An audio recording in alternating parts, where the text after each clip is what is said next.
চাকরি করবি, কেউ ইঞ্জিনিয়ার, কেউ ডাক্তার হবি, হবি তো? ম্যাডাম ভালো আছেন? হ্যাঁ ভালো আছি। এটা প্রণাম করবো আপনার।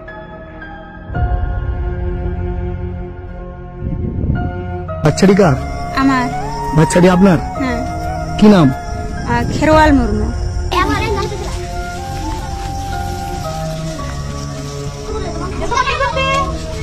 Good morning.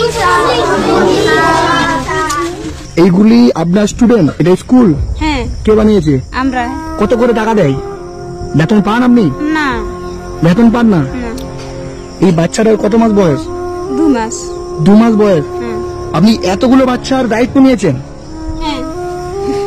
আপনার 2 মাসের বাচ্চাটাকে নিয়ে আপনি এই ছেলেগুলোকে পড়াশোনা করাচ্ছেন? হ্যাঁ আমি ওই 2020 থেকে বাচ্চাকে পড়াচ্ছি, এখনো পড়াচ্ছি। এই আমার 2 মাসের বাচ্চা নিয়ে। এতগুলো বাচ্চার দায়িত্ব নিয়েছেন? হ্যাঁ। আপনার আর বাচ্চা আছে? আর একটা বাচ্চা আছে। কোথায় ও? এই তো। এটা এটা আপনার বাচ্চা? মানে সব বাচ্চার সাথে সাথে আপনার বাচ্চাও শিক্ষিত হয়ে উঠছে? এখানে মানে পড়াশোনা বলতে কিছুই জানতো না বাচ্চারা বা মা বাবারা, তার জন্য আমি ভেবে চিন্তে আমি বাচ্চাকে পড়াচ্ছি। না বিরক্ত না।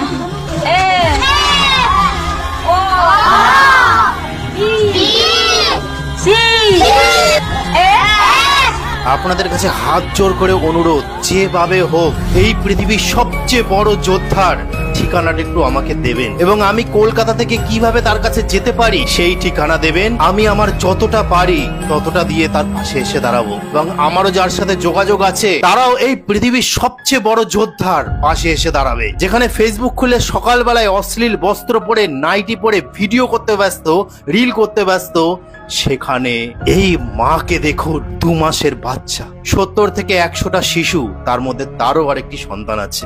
একটাই মন্ত্র জপে যাচ্ছে, চাকরি করবি, ডাক্তার হবি, ইঞ্জিনিয়ার হবি, অফিসার হবি। হ্যাঁ, এরাই সেই আদিবাসী সমাজ। আমি যদি ভুল না হই তাহলে সবচেয়ে সরল, নম্র, ভদ্র, যাদের মধ্যে কোনো চালাকি বুদ্ধি নেই, শয়তানি বুদ্ধি নেই, হিংসা নেই, যারা সবাইকে আপন করে নিতে পারে এবং এই প্রকৃতির ভারসাম্যকে বজায় রেখে দিয়েছে, তারাই এই আদিবাসী সমাজ। আজ তারা অনেক পিছিয়ে গেছে। সেখানে কেন বিদ্যালয় পৌঁছায়নি? কেন সেখানে হাসপাতাল হয়নি? কেন সেখানে উন্নত ব্যবস্থা নেই?